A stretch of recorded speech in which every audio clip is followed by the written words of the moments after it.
Long ട്രിപ്പൊക്കെ പോകുമ്പോൾ പുറത്തുനിന്ന് ഫുഡ് കഴിക്കാൻ മടിയുണ്ടെങ്കിൽ ഇങ്ങനെ ലെമൺ റൈസ് ഒന്ന് ഉണ്ടാക്കിക്കൊണ്ട് പോയാൽ മതിയേ. വളരെ ടേസ്റ്റിയും ഹെൽത്തിയുമാണ്. ഉണ്ടാക്കാൻ വളരെ എളുപ്പവുമാണ്.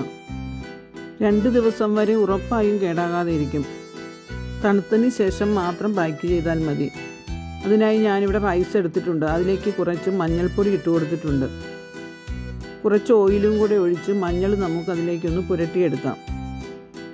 കുറച്ച് കൂടുതൽ ചോറുള്ളത് കൊണ്ടാണ് ഇങ്ങനെ ചെയ്യുന്നത്. റൈസ് കുറച്ച് ഉപ്പിട്ട് വേവിച്ചെടുക്കണം. അധികം വെന്തു പോകാതെ ഇരിക്കാനും ശ്രദ്ധിക്കണം.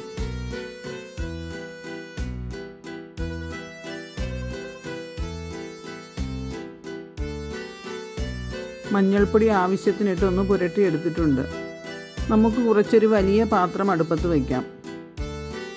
ഓയിലും ഒഴിച്ചു കൊടുക്കാം. ഇനി നമുക്ക് ഓരോന്നായി ചേരുവകൾ ചേർക്കാം. ആദ്യം കടുക് ഇട്ട് കൊടുത്തിട്ടുണ്ട്. അതൊന്ന് മൂത്ത് വരുമ്പോഴേക്കും നമുക്ക് ഉഴുന്നുപരിപ്പ് ഇട്ട് കൊടുക്കാം. ജീരകം ചേർത്തൊന്ന് പൊട്ടിക്കഴിയുമ്പോൾ നമുക്ക് കടലപ്പരിപ്പും ചേർക്കാം. കുറച്ച് കശുവണ്ടി പരിപ്പും ചേർക്കുന്നുണ്ട്. എല്ലാം നന്നായി ഒന്ന് ഇളക്കി മൂപ്പിക്കാം. ഇനി നമുക്ക് കപ്പലണ്ടി ചേർത്ത് കൊടുക്കാം. കപ്പലണ്ടി വറുത്ത് വെച്ചിരുന്നതായതുകൊണ്ടാണ് ഈ ലാസ്റ്റ് ചേർത്ത് കൊടുക്കുന്നത്. അല്ലെങ്കിൽ അത് എണ്ണ ഒഴിക്കുമ്പോൾ തന്നെ കടുക് ഇട്ട് കഴിയുമ്പോൾ അതിലേക്ക് ചേർത്ത് കൊടുക്കാം. എല്ലാം കൂടി ഒന്ന് ഇളക്കി കൊടുക്കാം. പച്ചമുളക് ചേർക്കാം. വറ്റൽമുളക് ആവശ്യമുള്ളവർക്ക് വറ്റൽമുളകും ചേർത്ത് കൊടുക്കാം കേട്ടോ. കറിവേപ്പില കൂടി ചേർത്ത് കൊടുക്കാം. പച്ചമുളക് ഒന്ന് മൂത്ത് വരുന്നിടം വരെ ഇളക്കി കൊടുക്കാം. ഇതിലേക്കായി കുറച്ച് ഉപ്പ് ചേർത്തിട്ടുണ്ട്. നമ്മൾ ചോറിൽ ഉപ്പ് ചേർത്തത് കൊണ്ട് കുറച്ചൊന്ന് ശ്രദ്ധിച്ച് ഉപ്പ് ചേർക്കാവൂ. ഇനി 1/2 സ്പൂണോളം കായപ്പൊടി കൂടി ചേർത്ത് കൊടുക്കാം.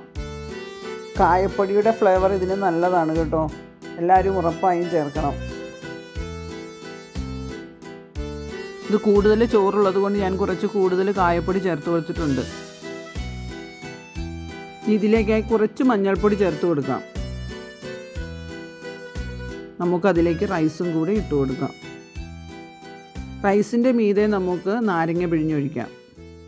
എണ്ണയിലേക്ക് നേരിട്ട് ഒഴിക്കരുത് കേട്ടോ. അത് റൈസിൻ്റെ മീതെ മാത്രമേ ഒഴിക്കാവുള്ളൂ. അല്ലെങ്കിൽ ചിലപ്പോൾ ഒന്ന് കയ്പ്പ് രസം വരും. കുരുവും വീഴാതെ ഒന്ന് പ്രത്യേകം ശ്രദ്ധിക്കണം. ഇവിടെ 4 നാരങ്ങയുടെ നീര് ഞാൻ ചേർത്ത് കൊടുത്തിട്ടുണ്ട്.